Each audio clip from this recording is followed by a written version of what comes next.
Assalamualaikum warahmatullahi wabarakatuh. Halo anak-anak, apa kabar semuanya? Ibu berharap kalian semua dalam keadaan sehat walafiat. Baiklah, pada hari ini kita tetap melaksanakan kegiatan pembelajaran walaupun kita belajar dari rumah melalui video daring atau online. Namun semoga ini semua tidak mengurangi semangat kita untuk belajar. Baiklah, pada kesempatan kali ini kita akan melanjutkan pembelajaran kita pada tema 8, pembelajaran 2 di subtema 2. Sebelum kita mulai belajar, ada baiknya kita berdoa menurut agama dan kepercayaan kita masing-masing. Berdoa dimulai.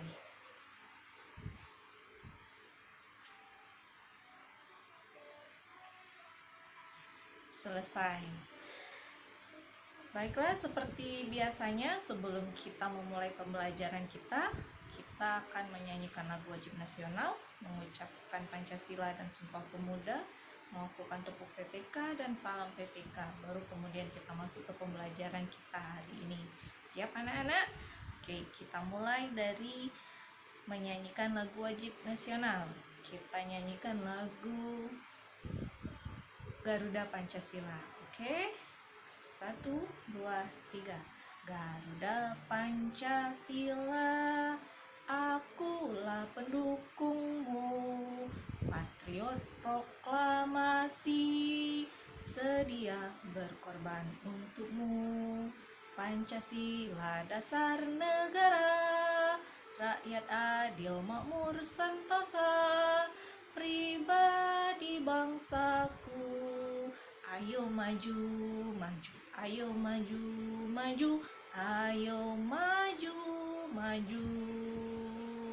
Oke, Ibu harap semua kalian pasti masih hafal dengan lagu nasional seperti itu ya. Oke, kita lanjutkan mengucapkan teks Pancasila bersama-sama. Ya anak-anak, kita mulai. 1, 2, 3. Pancasila. 1. Ketuhanan yang Maha Esa. 2. Kemanusiaan yang adil dan beradab. 3. Persatuan Indonesia. 4. Kerakyatan yang dipimpin oleh hikmat kebijaksanaan dalam permusyawaratan perwakilan. 5. Keadilan sosial bagi seluruh rakyat Indonesia. Bagus, semuanya pasti masih hafal. Sekarang kita lanjutkan mengucapkan teks Sumpah Pemuda. Ibu ikutin ibu semuanya ya. 1, 2, 3. Sumpah Pemuda. Kami, putra dan putri Indonesia, mengaku bertumpah darah yang satu tanah air Indonesia. Kami, putra dan putri Indonesia, mengaku berbangsa yang satu, bangsa Indonesia. Kami, putra dan putri Indonesia, menjunjung bahasa persatuan, bahasa Indonesia. Oke, melakukan tepuk PPK dan salam PPK. Pasti semuanya masih ingat kan? Oke, sekarang kita lakukan. 1, 2, 3. Tepuk PPK, religius, nasionalis, mandiri, gotong royong, integritas. Bagus. Sekarang kita lanjut ke salam PPK. Salam PPK. Salam cerdas, berkarakter, menyenangkan, luar biasa, hebat. Oke, anak-anak ibu semua yang hebat di rumah, sekarang kita akan memasuki materi pembelajaran kita. Sebelumnya ibu mau bertanya, siapa yang tahu apa nama tarian khas dari Sumatera Selatan? Ayo. Ya, benar sekali. Ada tari Gering Sriwijaya dan tari Panggai. Kemudian kalau nama tarian khas dari Sumatera Barat? Iya, benar sekali. Tari piring. Tari piring adalah tari yang menggunakan properti piring yang diletakkan di tangan. Tariannya sangat meriah ya anak-anak. Di semester 1 kemarin kita sudah pernah melakukan tarian piring ini. Oke. Sangat bagus semuanya. Sekarang kita akan masuk ke pembelajaran kita. Mengapa ibu menanyakan mengenai tarian khas tersebut? Karena hari ini kita akan mempelajari hal-hal yang berhubungan dengan gerakan tari, kemudian berhubungan dengan siklus air, dan juga berhubungan dengan membuat poster. Oke, sekarang ibu akan menjelaskan terlebih dahulu tujuan kita mempelajari pembelajaran 2 di tema 8 ini. Untuk yang pertama, tujuannya adalah agar kalian mampu mengidentifikasi berbagai bentuk pola lantai gerak tari.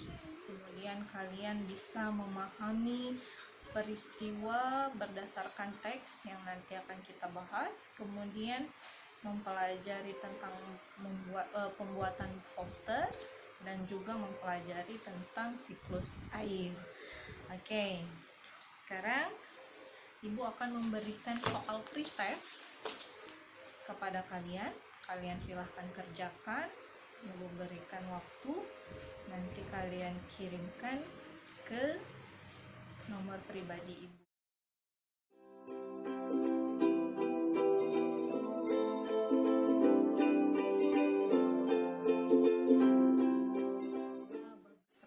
Anak-anak ibu semua sudah mengumpulkan jawaban dari soal pretest yang ibu berikan tadi. Pasti kalian sudah memiliki bayangan apa saja yang akan kita pelajari hari ini.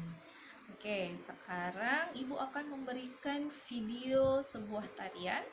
Kalian amati dan kalian perhatikan ya.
lawan silang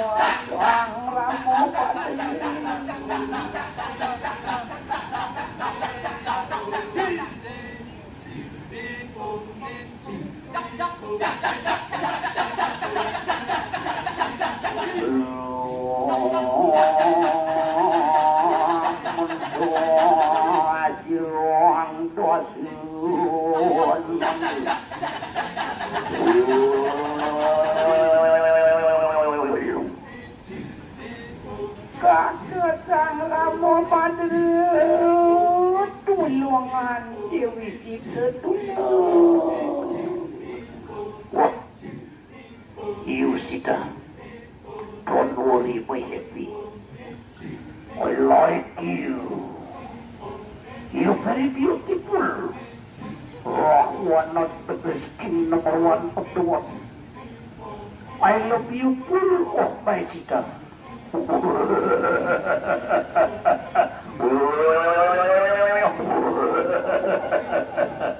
I kiss you now.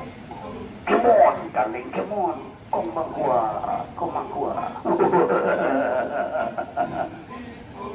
Mania.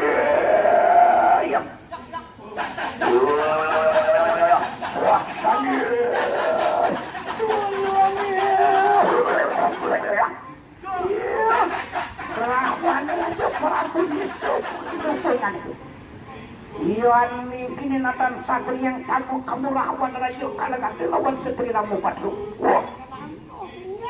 Kamu Dewi Sita, kamu berani menghina lawan raja ku bunuh kamu Dewi Sita. I'll kill you. Soalnya, lambat dikurang selalu malu kamu.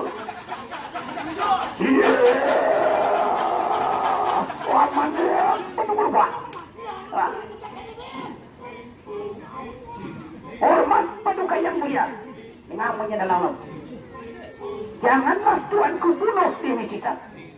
Di antara semua penonton banyak yang hadir di sini ada yang sangat cantik sekali, oh tuanku. Kami ngisi waktu jalan bermain ngajak penonton ini. Wah, apa yang akan kamu buat? Oh, kamu elok. Hormat tuanku yang mulia, akan kucarikan seorang gadis cantik sebagai penggantinya Dewi Sita agar tuanku tidak merasa galau di menyambut tahun baru ini. Oh tuanku yang mulia. Kalau begitu carilah film, carilah. Pilihan aja beda deh. Aduh bukan nak baju barasan temu dengan ya. Dan mah dia tulisan kau.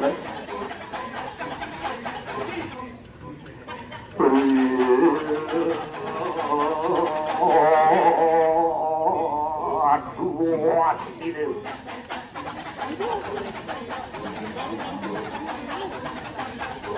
Mari Bu, silakan kalau mau bermain. Kenang-kenangan yang paling indah, salot. Deh, oh kamu boleh dengar dong.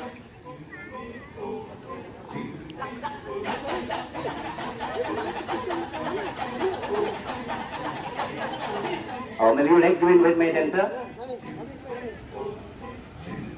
Yeah, thank you very much,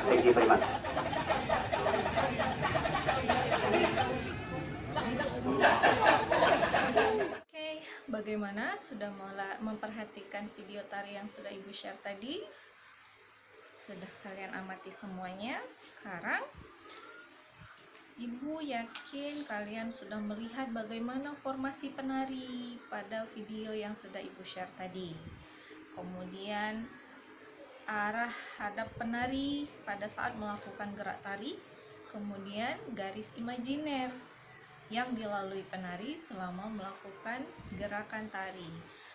Oke, sekarang Ibu akan membahas masing-masing dari hal-hal yang Ibu tanyakan tadi pada media seperti ini. Baiklah, di sini Ibu mempunyai media pop-up book untuk membahas pembelajaran kita pada hari ini. Sekarang Ibu akan memulainya melalui pelajaran yang pertama, yaitu mengenai pola lantai gerak tari. Apa itu gerak tari? Gerak tari adalah, atau pola lantai adalah, kita buka, garis imajiner yang dilalui oleh penari saat melakukan gerak tari. Itu adalah pola lantai. Jadi di saat mereka melakukan gerakan atau garis imajinernya itu adalah pola lantai.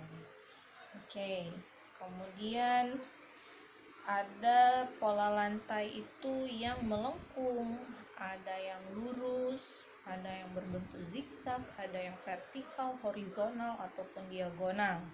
Nah, sekarang di sini adalah beberapa contoh pola lantai dari gerak tari yang dilakukan oleh penari.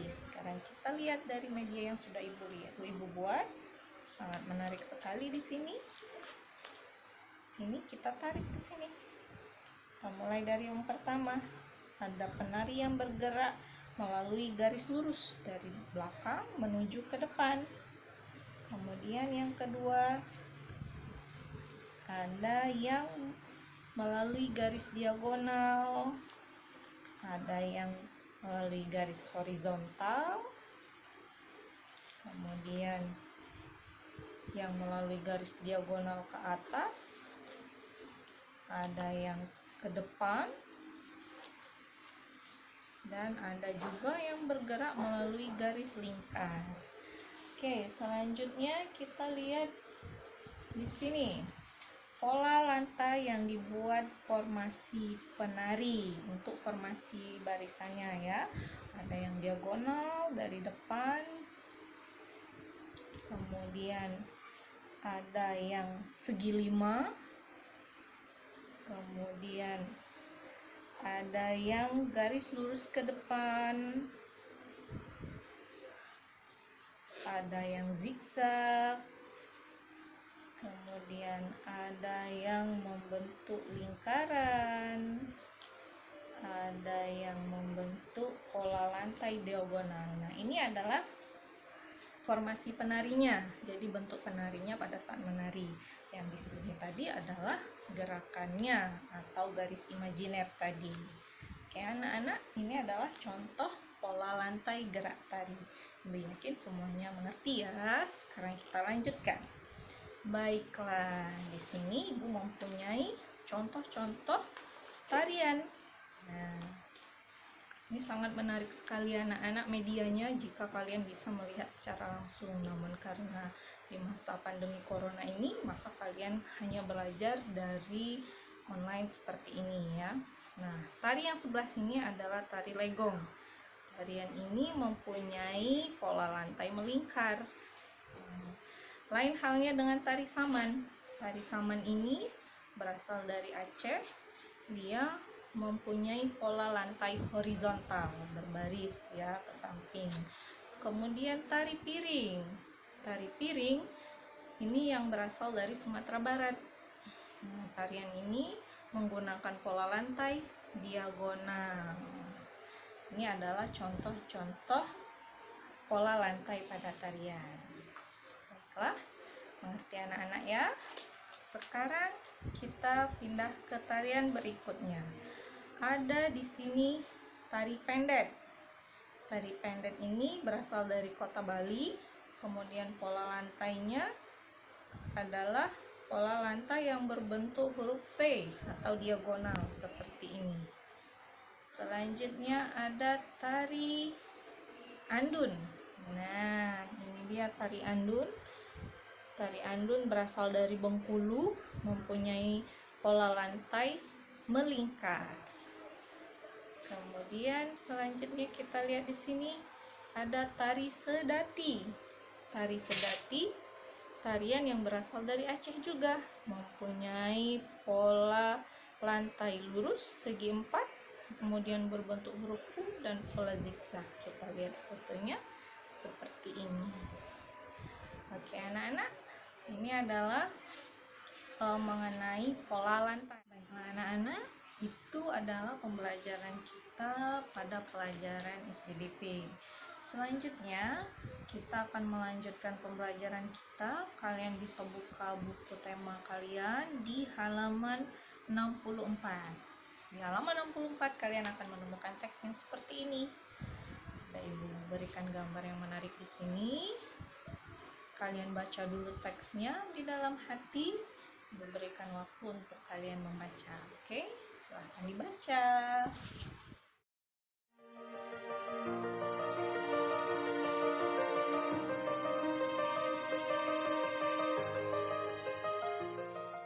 Bagaimana anak-anak? Sudah semua membaca teksnya? Sekarang kita akan membahas mengenai teks yang sudah kita baca tadi. Di sana ada pertanyaannya, kita jawab satu persatu. Peristiwa apa yang terjadi pada teks tadi? Sudah kalian jawab belum di sana? Di sana bisa kita lihat ada beberapa peristiwa yang terjadi. Ada peristiwa siklus air, penguapan air, hujan, air mengalir, dan terjadinya air tanah. Yang kedua, bagaimana proses siklus air menghasilkan air yang bersih? Pada siklus air ini terjadi seperti ini. Ada media pop-up yang sudah Ibu buat, terjadi siklus air seperti ini. Jadi air di laut mengalami evaporasi atau penguapan, kemudian dia akan mengalami kondensasi di awan. Pada masanya ia akan turun hujan atau terjadi transpirasi.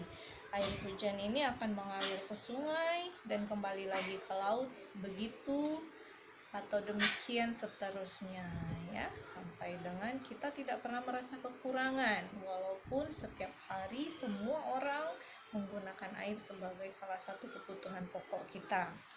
Anak-anak, itu adalah cara kita mencari informasi dari teks yang kita baca ya. Jadi kita bisa menggali informasi dari teks yang kita baca, salah satunya dengan membuat beberapa pertanyaan.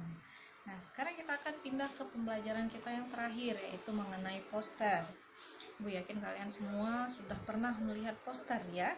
Poster itu merupakan, kita lihat di sini pengertian poster. Apa itu poster? Pengertian poster ya.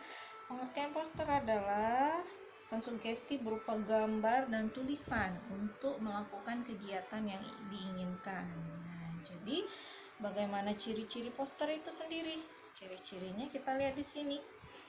Membuat komposisi yang terdiri dari gambar dan huruf. Jadi poster itu terdiri dari gambar dan huruf. Kemudian dibuat dengan warna yang kontras dan menarik. Kemudian dibuat kalimat yang singkat, jelas, dan mudah dipahami.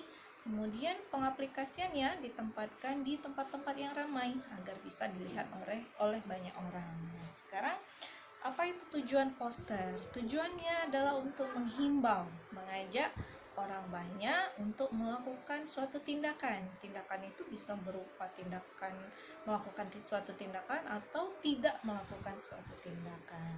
Nah, sekarang apa itu syarat-syarat poster? Kita lihat di sini. Syaratnya harus dibuat gambar yang mencolok sesuai dengan tema. Kemudian gambarnya dikombinasikan dengan tulisan. Poster harus mampu menarik minat khalayak orang ramai, menggunakan bahasa yang mudah dipahami, dan jenis huruf dan ukuran yang mudah dibaca. Nah, sekarang ini adalah contoh poster yang sudah Ibu tempelkan di sini. Ya, bisa kalian lihat juga di buku masing-masing. Jadi di sini Ibu simpulkan bahwa cara membuat poster yang baik itu bagaimana? Yang pertama, menentukan topik dan tujuan posternya, menentukan komposisi poster antara lain orang dan tulisan, gambar dan tulisannya maksud Ibu. Kemudian menentukan bahan media dan ukurannya mau sebesar apa. Baiklah, pada pembelajaran ini kita baru mempelajari mengenai bagian-bagian dari poster. Nanti di pembelajaran berikutnya Ibu akan meminta kalian melakukan pembuatan poster.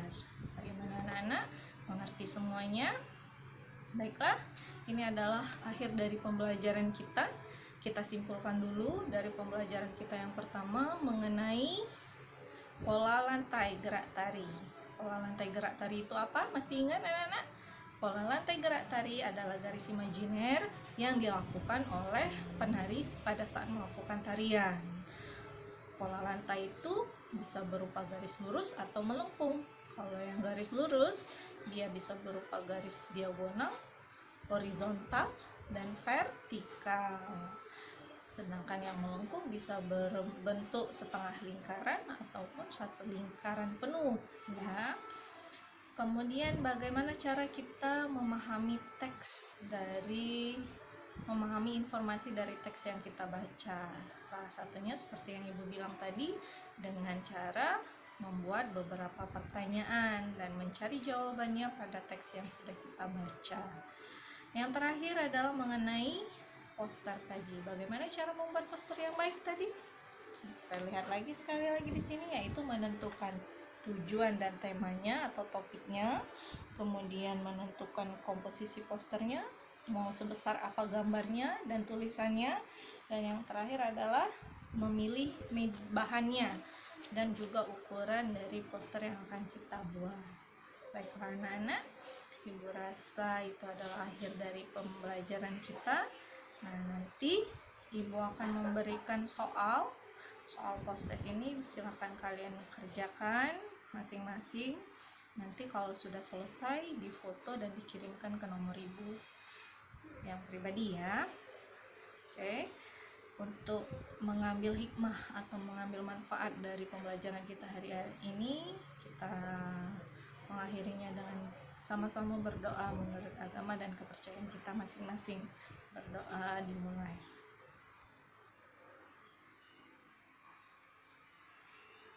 Selesai. Baiklah anak-anak, ini adalah akhir dari pembelajaran kita. Ibu harap semuanya bisa dipahami. Tetap jaga kesehatan kalian, tetap belajar dari rumah dan beribadah dari rumah. Semoga pandemi corona ini cepat berlalu agar kita bisa melaksanakan pembelajaran seperti biasa, bertatap muka di kelas. Oke, Ibu akhiri dengan wassalamualaikum warahmatullahi wabarakatuh. Dadah.